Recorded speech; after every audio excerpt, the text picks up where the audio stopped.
The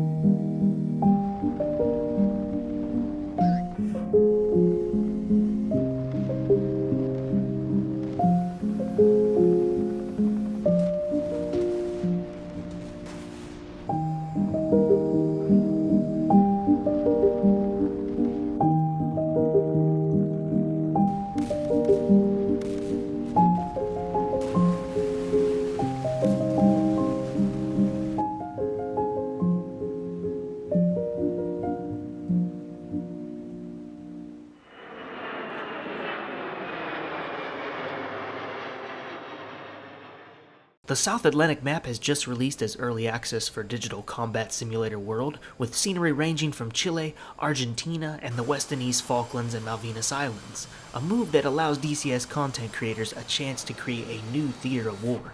The scenery is made by the third-party developer Razbam, who has also created the AV-8B, the MiGs, and the F-15 Eagle, just to name a few. The biggest selling point of the South Atlantic map is the Naval Warfare. No DCS map has ever offered this much ocean space before, allowing rival forces the proper range for battle.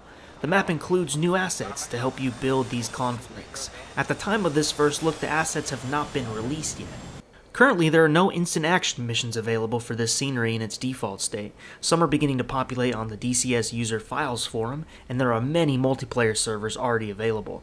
Multiplayer is the quickest way to jump in an aircraft and fly. Most Falklands servers allow all types of aircraft. Otherwise, if you would like to fly offline, you will need some basic knowledge of the mission editor to build a quick flight. To start a quick flight, enter the mission editor, select the South Atlantic map and the country you would like to be. Now you should see the entire map and you can spawn anywhere, but we'll start with an airport. I'm going to select the UH-H1 from the helicopter tool icon and place it at the airport. And now you can tell it to start hot or cold from the ramp, parking, or runway. Then you want to change the skill level to player, and you can adjust the weather and time if you want with the weather icon. When you're done, you can push the green button on the left and you're good to fly around at a basic level. You can always come back to the mission editor to make adjustments and then save. The auto-generated buildings and trees look really nice above and close up, and where it matters, I think they fill the environment realistically. The airports have their unique characteristics, buildings, and markings, and most of them are also helicopter friendly. My favorite being the San Carlos FOB on the north side of the islands. Speaking of airports, the scenery currently presents 8, and there are many unmarked grass and dirt strips to discover as well. And that being said, there is still quite a lot of strips and airports missing also. I'm sure some of these will get added as time goes on, but for right now we have the mission critical ports at our fingertips. The scenery is about 80 to 100% complete in the immediate area around airports, while outskirts range from about 30 to 70%.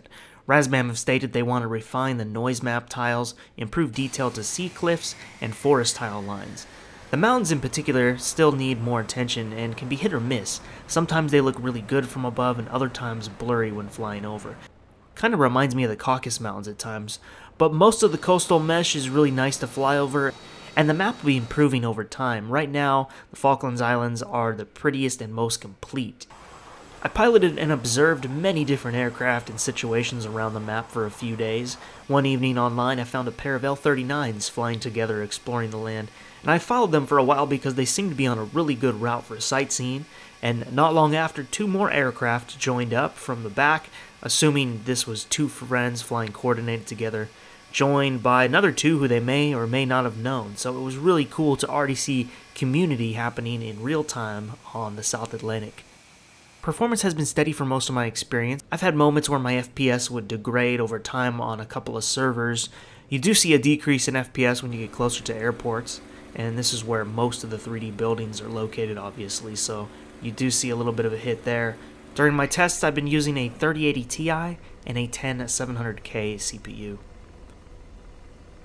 So who is this scenery for right now? The price during early access is $55, and not everyone will share the same idea of value in this pack.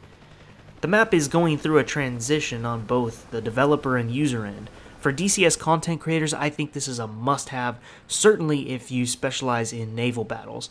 you now have a much larger playground to build these complex conflicts, and that also goes for users who have been looking to fly in those situations, or relive the 1982 conflicts in the region.